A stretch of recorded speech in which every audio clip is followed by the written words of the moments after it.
Salam kerahiman.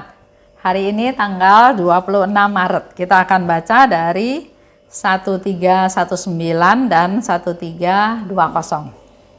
Kita mulai ya. Dalam nama Bapa dan Putra dan Roh Kudus. Amin. Engkau sudah wafat, ya Yesus, tetapi mata air kehidupan memancar bagi jiwa-jiwa dan lautan kerahiman terbuka untuk seluruh dunia. Oh mata air kehidupan, oh kerahiman ilahi yang tak terhingga, rengkuhlah seluruh dunia dan hampakan dirimu untuk kami. 13:20.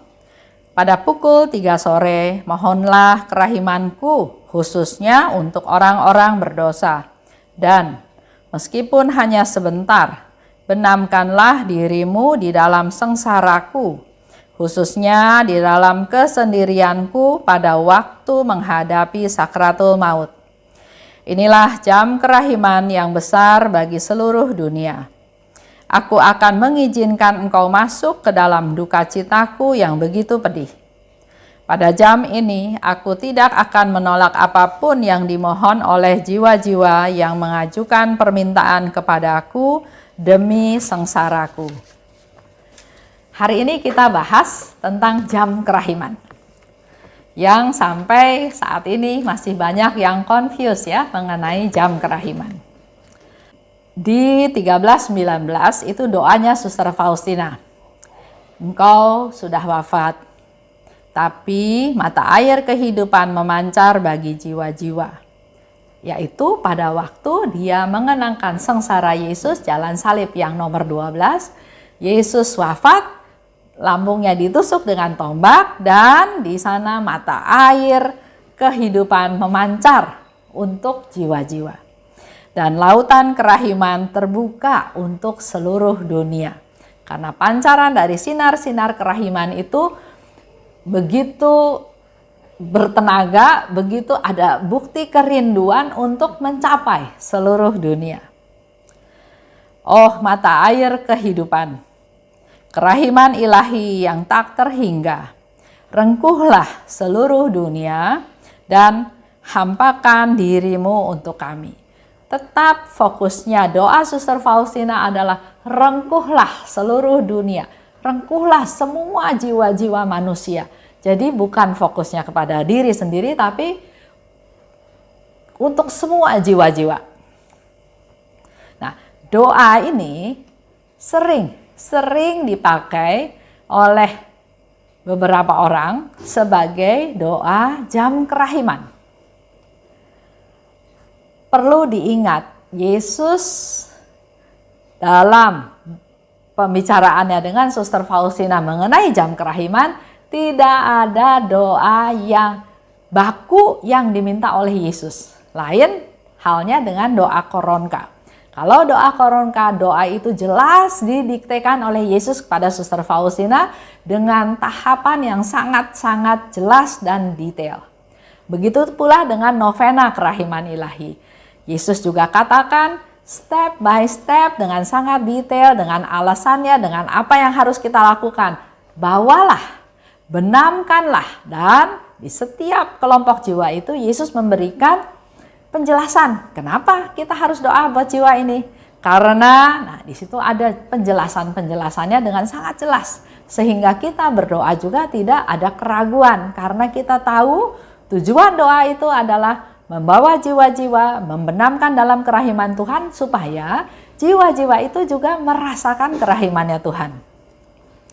Nah, kalau ada orang yang berdoa, engkau telah wafat, mata air kehidupan memancar, boleh nggak pertanyaannya? Doa itu boleh aja, doa apa juga boleh, tapi jangan sebut itu sebagai doa jam kerahiman, karena Yesus nggak pernah minta ada satu doa baku dalam jam kerahiman.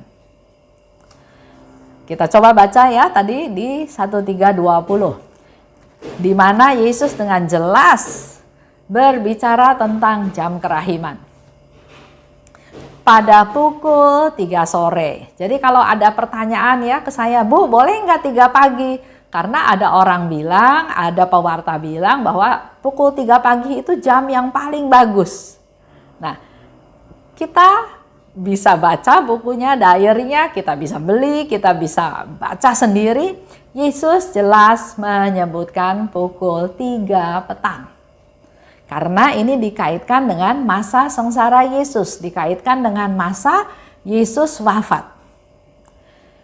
Ini permintaan Yesus sendiri, bukan kita yang mengada-ngada ya, tapi jelas Yesus yang minta.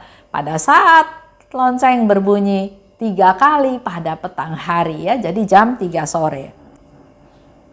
Yang diutamakan bukan teng, teng, teng, terus doa ya. Karena ada banyak teman dulu, dia cerita, waduh susah sekali ya doa jam kerahiman.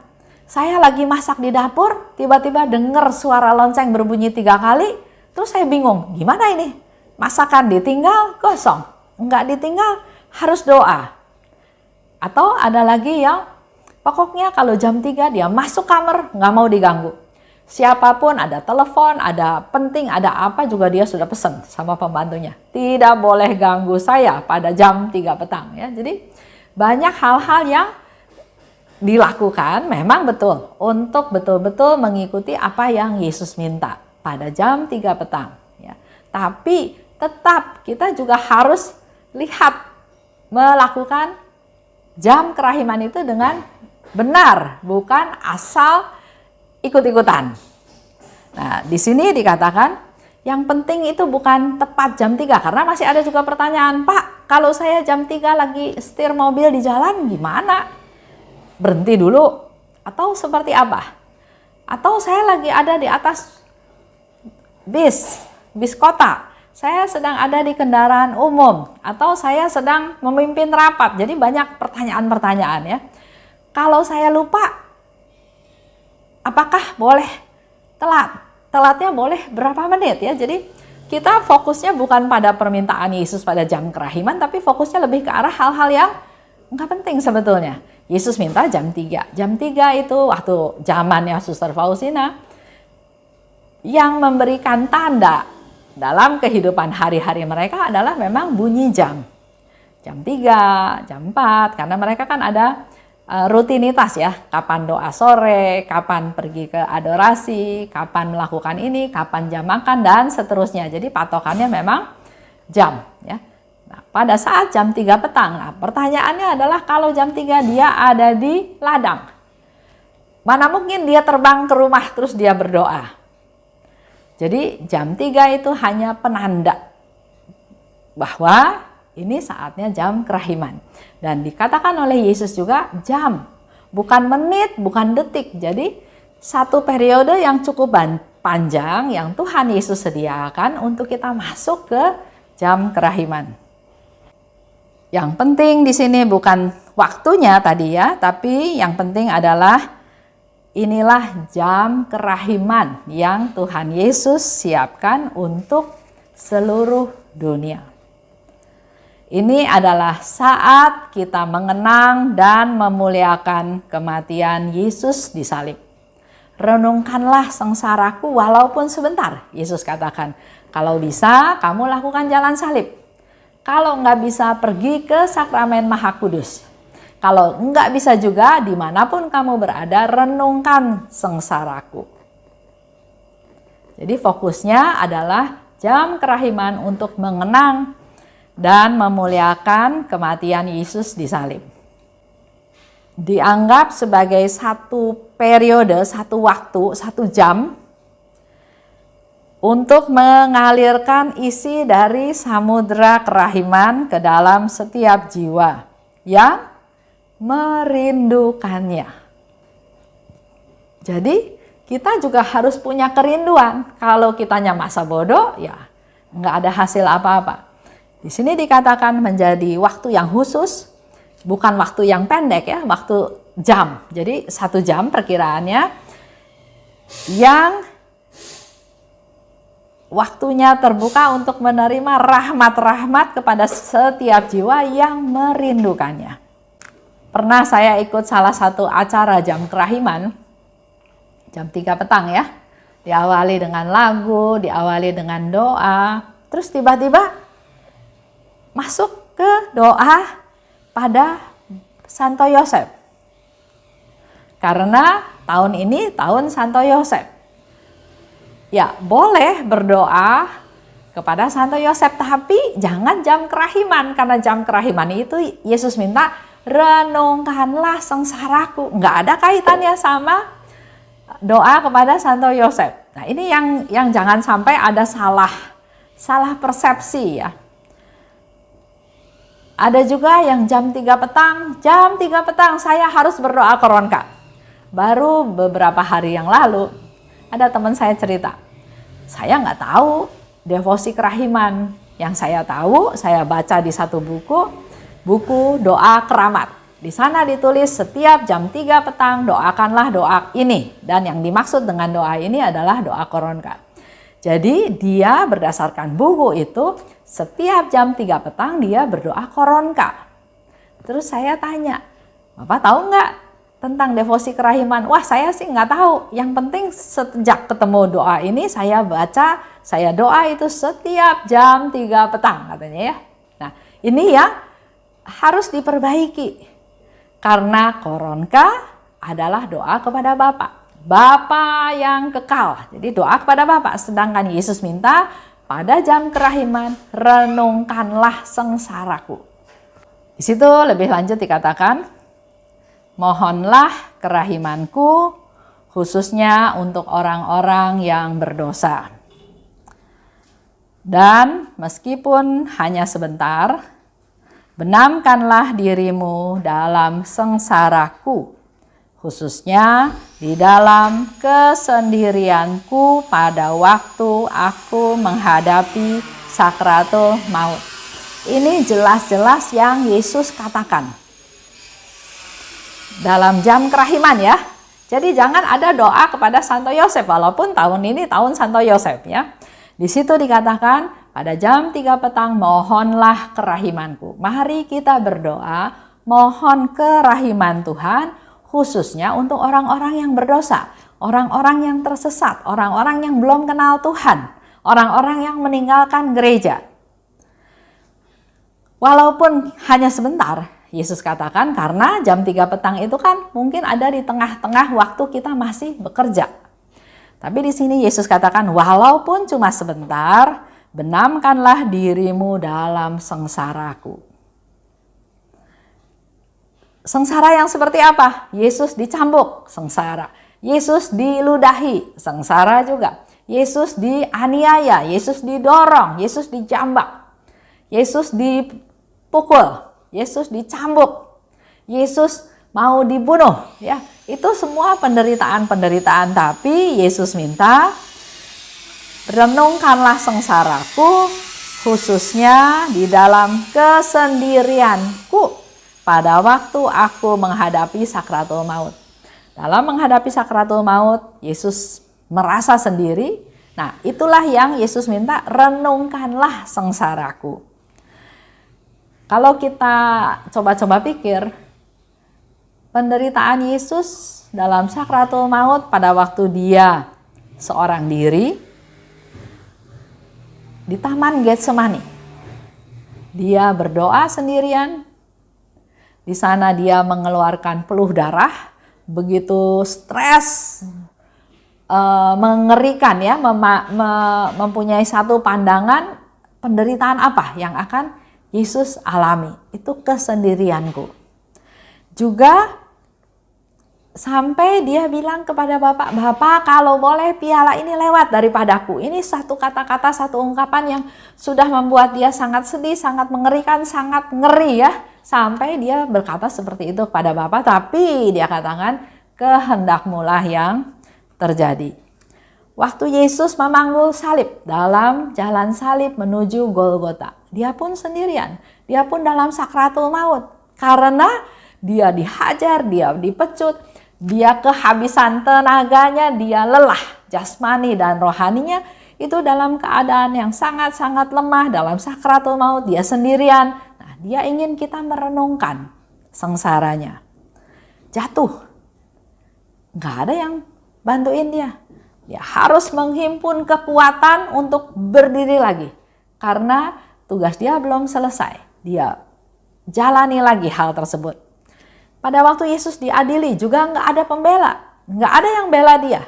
Dia dihujat, dia dikasih saksi-saksi dusta ya, sehingga ceritanya diputar balik. Yesus sendirian. Yesus ditelanjangi, dihilangkan martabatnya, dibikin malu. Itu saat-saat yang sangat menyedihkan. Yesus dipaku pada kayu salib. Dia sendirian. Dalam sakratul maut, dalam penderitaan. Kalau Bapak Ibu baca, saya pernah juga baca satu buku ya, di mana paku untuk memaku tangan Yesus itu bukan paku biasa, tapi paku yang panjang. 20 cm atau berapa, di mana lebarnya sekian senti, tujuannya supaya waktu dipaku ini pakunya tidak kalah oleh berat badannya, karena paku ini kan yang menahan berat badannya Yesus. Nah, kita bisa bayangkan betapa sakitnya, betapa sengsaranya, betapa penderitaan yang Yesus alami, dan itu semuanya dia alami sendirian. Bahkan waktu di atas salib, Yesus bisa juga berkata, Eloi, Eloi, lama sabachthani. Dia sungguh-sungguh merasa sendirian. Itulah yang kita renungkan. Lanjut ya. Kenapa Yesus katakan mari kita berdoa khususnya untuk orang-orang yang berdosa? Karena saat yang dipakai oleh Tuhan sendiri untuk melakukan silih untuk orang-orang yang berdosa. Yesus datang untuk orang yang berdosa. Dan saat itu adalah saat yang dipakai oleh Tuhan untuk membersihkan dosa dari orang-orang yang berdosa ini. Itu saatnya pembersihan. Untuk menyingkirkan segala kotoran-kotoran yang melekat, dosa-dosa yang melekat terhadap orang-orang tersebut. Untuk menghilangkan dosa yang besar, yang hitam ya, supaya menjadi putih. Tapi ini semua enggak otomatis seperti itu. Manusia harus mohon kepada Tuhan tanpa putus asa. Jadi ada orang yang bilang, aduh percuma Bu ngaku dosa. Dosanya itu lagi, saya nggak bisa memanage diri saya jatuh di dosa yang sama. Nah, hal-hal seperti ini pada jam kerahiman, mari dia persembahkan kelemahannya, dosanya, minta pertolongan Tuhan. Dan pasti secara bertahap Tuhan akan memberikan kemampuan kepadanya step by step untuk supaya dia bisa lepas dari keterikatan terhadap dosa-dosa tersebut. Aku menghadapi sakratul maut. Ya, Yesus katakan ya. Dalam sengsara Yesus, ajalnya itu yang berperan menentukan. Dia dalam sakratul maut. Jadi antara hidup dan mati. Dan ajalnya ini yang menentukan. Di mana kita juga nanti suatu hari akan menghadapi ajal kita ya. Saat di mana manusia sadar bahwa dia sedang berhadapan dengan sang maut yang akan bawa dia ke alam baka. Kalau saya udah mau mati, saya menjelang ajal, saya ketemu dengan si sang maut ini dan yang akan bawa saya ke alam baka. Ajal ini menakutkan, bahkan Yesus pun katakan dalam sakratul maut, ya, dia minta ditemani juga. Menakutkan buat semua orang, buat semua manusia. Termasuk juga Yesus yang 100% manusia pada waktu itu. Dia tidak berdosa, tapi harus mati sebagai pendosa yang berat. Buktinya, dia dianggap berdosa berat sehingga hukumannya adalah hukuman mati disalib. Itu hanya orang-orang yang berdosa berat yang mengalami hukuman seperti itu. Jadi dia nggak dosa, tapi dia diperlakukan sebagai orang yang berdosa dan dosanya berat dan harus mati di kayu salib. Jadi sesuatu yang ngeri ya, yang susah bisa diterima, menakutkan. Dan Yesus minta kepada kita semua, kepada para sahabatnya, bersatu dengan dia pada saat ajal yang membuat dia tidak berdaya. Semua orang pada saat ajalnya udah nggak bisa apa-apa. Bahkan teman saya bilang, "Bu, kalau kita mati, nggak usah bawa yang lain-lain deh. Mau bawa jarum satu aja juga nggak bakal punya kesanggupan untuk melakukan hal tersebut." Jadi memang di saat yang paling lemah, manusia paling lemah, di saat ajalnya, di saat dia sudah tidak berdaya, tidak bisa apa-apa, perlu kita temani, perlu kita support dengan doa-doa kita. Di situ pun Yesus minta supaya kita bersatu dengan dia pada saat ajal, menemaninya, menguatkannya. Sehingga dalam gereja Katolik kita kenal ada yang namanya tuguran, ya, di mana kita bersama dengan Yesus kurang lebih 1 jam lamanya secara bergantian sampai tengah malam. Kita semua seharusnya bersatu dengan Yesus dan dengan ajalnya pada jam kerahiman. Pada jam ini, aku tidak akan menolak apapun yang dimohon oleh jiwa-jiwa yang mengajukan permintaan kepadaku demi sengsaraku. Luar biasa ya, ini janjinya Tuhan.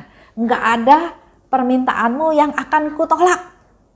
Apapun yang kau minta akan kukabulkan. Asal permintaan itu diajukan demi sengsaraku yang pedih. Minta pertobatan untuk seseorang, pasti Tuhan kabulkan. Minta supaya orang bertobat kembali ke jalannya Tuhan, pasti Tuhan kabulkan. Karena memang Yesus bersengsara untuk hal tersebut. Memang waktunya tidak langsung kita doa satu kali langsung Tuhan kabulkan. Itu semua misteri ya. Terserah Tuhan. Tapi yang penting kita lakukan, kita imani, kita percaya kalau kita berdoa seperti itu Tuhan pasti kabulkan sesuai dengan janjinya. Di jam kerahiman ya, doa ditujukan pada Yesus. Jadi jangan berdoa koronka. Kalau koronka kita sudah tahu doa dari awal saja, Bapa yang kekal. Berarti kita sedang berdoa kepada Bapa. Sedangkan jam kerahiman Yesus minta kita berdoa pada Yesus. Dalam suasana membenamkan diri dalam sengsaranya. Lebih banyak hening, membenamkan diri dalam sengsaranya, ikut dalam sengsaranya, merasakan penderitaannya. Nah, contoh lagi, saya pernah ikut lagi ada doa jam kerahiman, penuh 1 jam.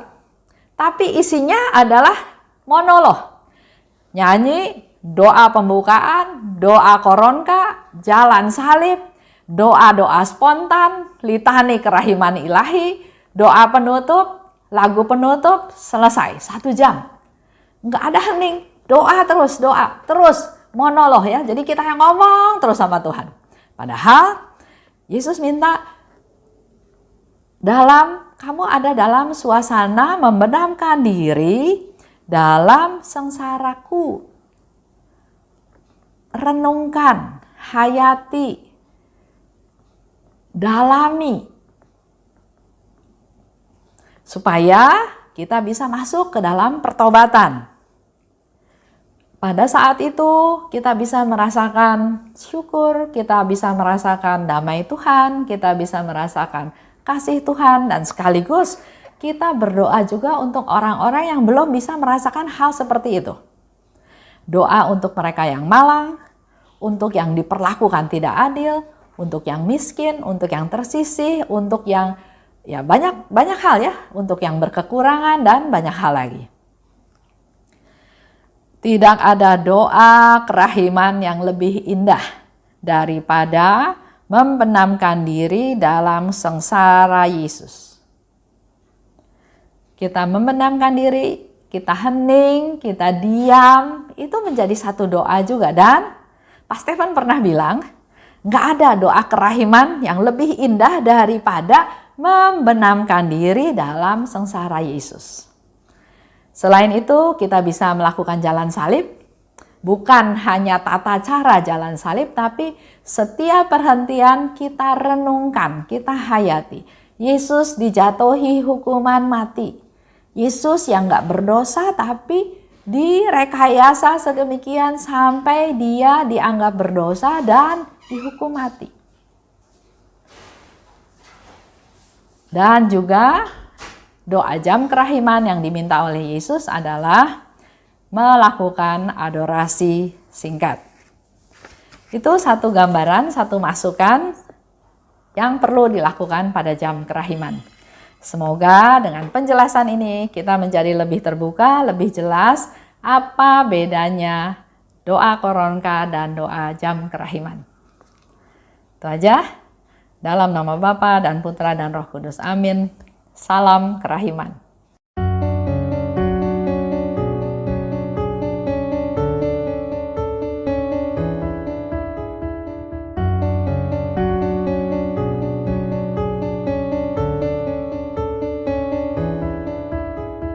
Mengapa engkau membiarkan banyak dosa dan kejahatan? Mengapa engkau tidak menghukumnya? Ternyata engkau masih memberi kesempatan. Dia memperpanjang masa kerahiman. Celakalah mereka yang tak menyadari. Tulis dan wartakan kerahimannya. Mohon rahmat bagi mereka yang berdosa. Ya Yesus, terima kasih atas semua kesempatan yang Engkau beri. Ya Yesus, ampunilah atas semua dosa yang terjadi.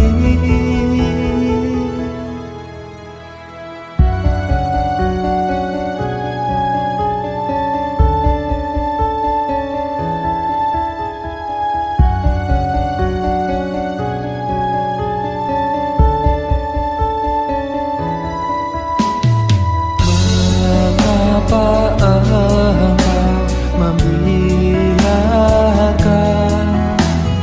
banyak dosa dan kejahatan? Mengapa engkau tidak menghukumnya? Ternyata engkau masih memberi kesempatan. Dia memperpanjang masa kerahiman. Celakalah mereka yang tak menyadari.